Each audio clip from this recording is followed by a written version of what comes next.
I want to talk about briefly the concept of scripture. What is scripture? Rudolf talked about God speaking, God talking to humanity. The question is, how do we know when God spoke, how he spoke, through whom he spoke? These questions are very important. How do we know what we think God said is actually God's words? How do we know that what we think may have come from God is actually from God? This is a very important discussion. And we apply the same criteria, same standard to the Quran. The reason why we're having this debate is today is that this question of canon applies to the New Testament more so than it applies to the Quran, because there is hardly any debate there. Scholars, Western scholars who have addressed the canonicity of the Quran and the standardization of its text, they have declared repeatedly. In fact, most recently, a scholar named Nikolai Sinai, he stated that the Quran was canonized very early on during the lifetime of the companions of the Prophet Muhammad, peace be upon him. In fact, Uthman bin Affan, when he put the Quran through a standardization process, since then the Quran, its text, its order of chapters has been static. There are no changes made since the very time of the companions, the disciples of Muhammad, peace be upon him. And these are the people who took the Quran directly from the Prophet. These are the authorities who give us the Quran. So there is no debate there. The reason we are having this debate on the canon of the New Testament is because the debate is still going on. It is still very much alive. What constitutes the Word of God? Which book is to be included into a collection of scripture? Who decides that a book is from God? These are very, very important, pressing questions. Rudolf has given you an excellent introduction to the formation of the New Testament, what later on came to be known as the New Testament, the collection of books called the New Testament. It did not exist for the first 300 years. I'm talking about the collection called the New Testament. The books existed, they were written. I have no problem in accepting that the four Gospels were already written before the first century was over. I have no problem with that notion. I have no problem with the fact that Paul had written his letters, most of them at least, within the first century. But the question is, these books, when did they gain the status of scripture? Were they actually written as scripture? Was Paul writing his epistles as scripture? Was Luke writing his gospel as scripture, as the word of God? Was John writing his book as scripture? Was Matthew writing his book as scripture? These are very important, pressing questions. This is why when we go to the early history of Christianity, looking at some of the early church fathers, even they did not call these books scripture. They did not consider these books of the New Testament, strictly speaking, the word of God. As far as they were concerned, the Old Testament was scripture. Some of the early church fathers in the first century and in the second century did not see the books of the New Testament as we know them today as scripture. How did these books gain the status of scripture is a very pressing question. So, if we look at some examples, for example, Clement of Rome did not refer to the books of the New Testament as scripture. Ignatius of Antioch did not refer to these books as scripture. Barnabas, Polycarp of Smyrna, Hermas of Rome, none of these church fathers, who are very important in Christian history, consider the books of the New Testament as scripture. So what did they call these books is the question. What was the status of these works written about Jesus Christ? People expressing their ideas, their views, their perception, their conception of Jesus Christ in their own ways, in their own words, in their own styles, in different works. So not only we find these four Gospels written, we have many other Gospels that were written at the time. And we even find manuscripts of them, some of them coming from the first century. There is a Gospel called the Unknown Gospel. And there is a manuscript of it. And there is a miracle attributed to Jesus Christ in this particular gospel, which we cannot find in any of the canonical works. And the manuscript is very early. It comes, the earliest date given to this particular manuscript is the early 2nd century. The same date given to the earliest manuscript of one of the books of the New Testament, the Gospel of John, which is early 2nd century. So these Gospels, like the Gospel of Peter, for example, was very popular in the 2nd century among Christians, just as the Gospel of Mark was very popular. Gospel of John was disputed heavily. The Gospel of John was considered to be a Gnostic document. Now, what is Gnosticism? I simply do not have time to indulge in that particular question, but let me tell you this much, that Gnosticism was a heretical idea. Most Christians rejected Gnosticism as something heretical. It was unorthodox. So Gnostics were a bunch of mystics who believed in certain set of ideas, and these ideas were rejected by the main body of Christians. Even the Christians in the 2nd and the 3rd century believed in different things. They did not have a uniform belief in Jesus Christ and his mission. They had different conceptions of Jesus Christ, and they had different ideas about his ministry, his preaching, his message for that matter. They did not have one view of Jesus Christ. And this was due to the diversity of documents they were reading as authoritative biographies of Jesus Christ, if not scripture. So as far as these early church fathers and early Christians are concerned, in the 2nd and the 3rd century, they are reading the memoirs of the apostles. The names they gave to these documents, the Gospel of Mark, the Gospel of Luke, the Gospel of John, the Gospel of Matthew, the Gospel of Peter, the Gospel of Thomas, and the list goes on. These church fathers gave the name to these documents. They called these documents memoirs of the apostles, at least in the 2nd century. It was in the 3rd century when these documents, some of these documents, if not all, started to gain the status of scripture. They were put on par with the Old Testament in the 3rd century, not in the 1st or the 2nd century. It happened in the 3rd century. Now my question is, how do we know that these documents actually came from God as an inspiration? Who makes that choice? And those who are making these choices, do we know the criteria? Do we understand what standards they were using to decide what may be scripture and what may not be scripture, what may be from God and what is not from God? Because effectively, if a book is not part of the canon, what we call a chosen list of books, an authoritative collection of books, this is what canon means, right? So canon must constitute scripture, and scripture must be canonized. It has to be canonical. Anything outside of that list of chosen books cannot be the word of God. The word or the title, the description given to those books is apocrypha. These are apocryphal works. The closest parallel I can give, Islamically speaking, is Sahih Hadith and the Da'if Hadith.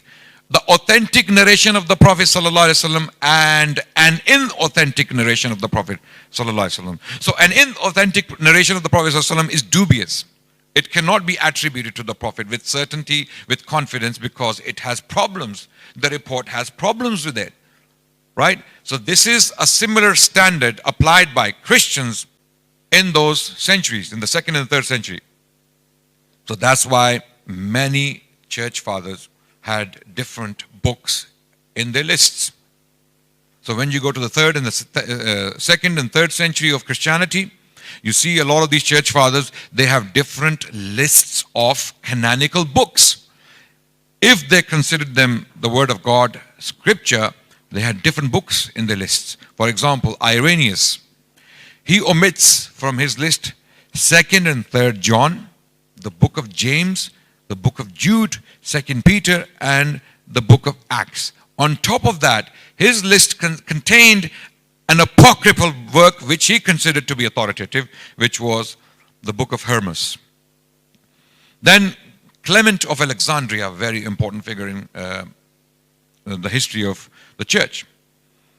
He omits 1, 2, 3 John, then 1 and 2 Peter.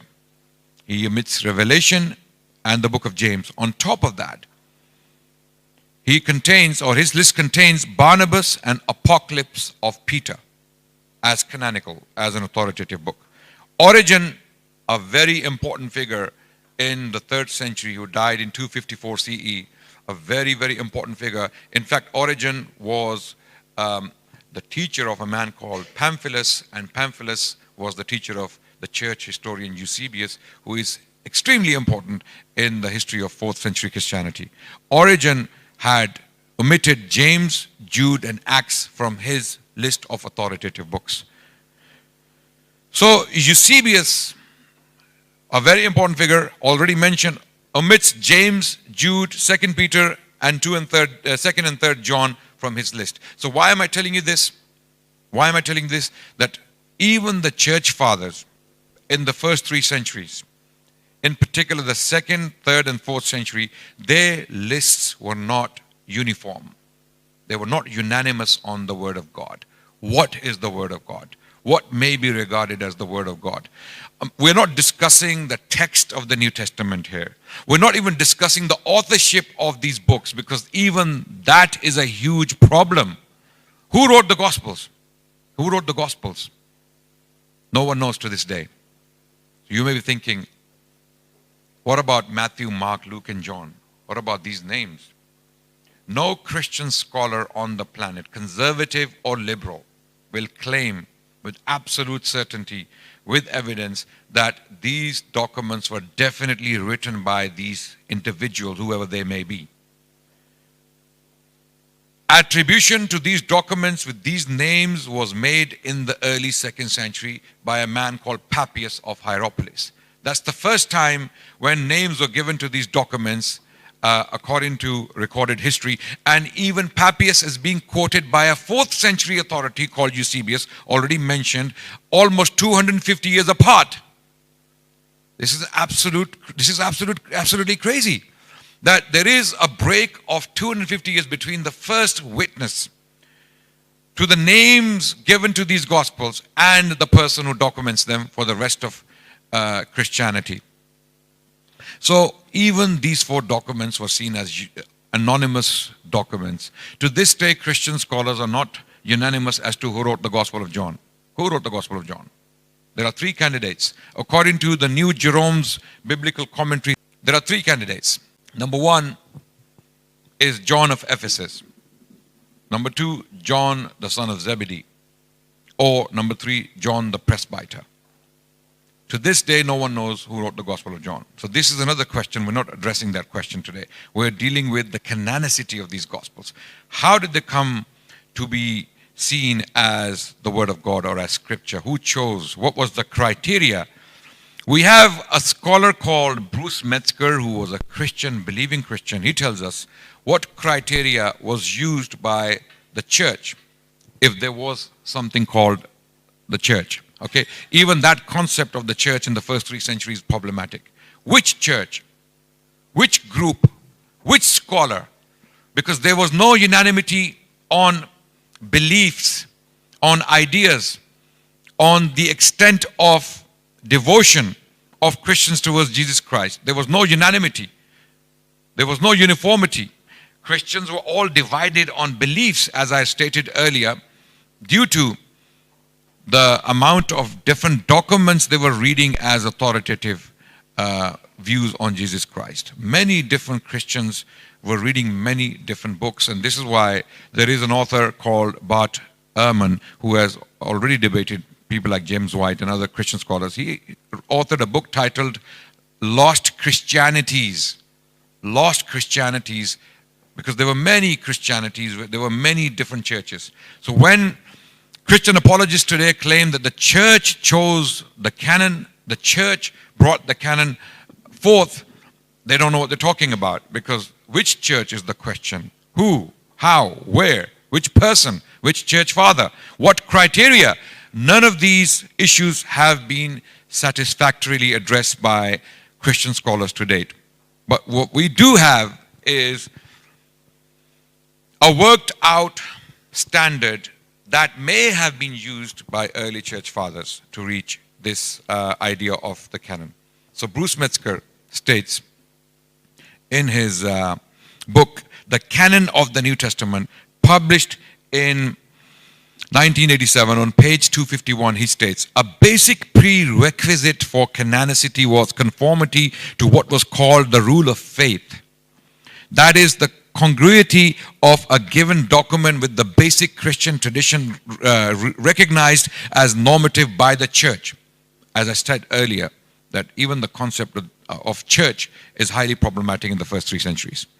Just as under the Old Testament, the message of a prophet was to be tested not merely by the success of the predictions, but by the agreement of substance of the prophecy, which the fundamentals of Israel's religion, so also under the New Covenant, it is clear that the writings which came with any claim to be authoritative were judged by the nature of their content. So if the content fits the belief, then a book is accepted as authoritative. If the content does not fit the belief, then it is thrown out of the canon. It cannot be scripture. So let me explain that in simple terms. Christians came to believe in certain things for whatever reason, in different places, at different times, throughout the Christian world in the first 300 years of Christianity. They came to believe in different things, in different ways, in different places.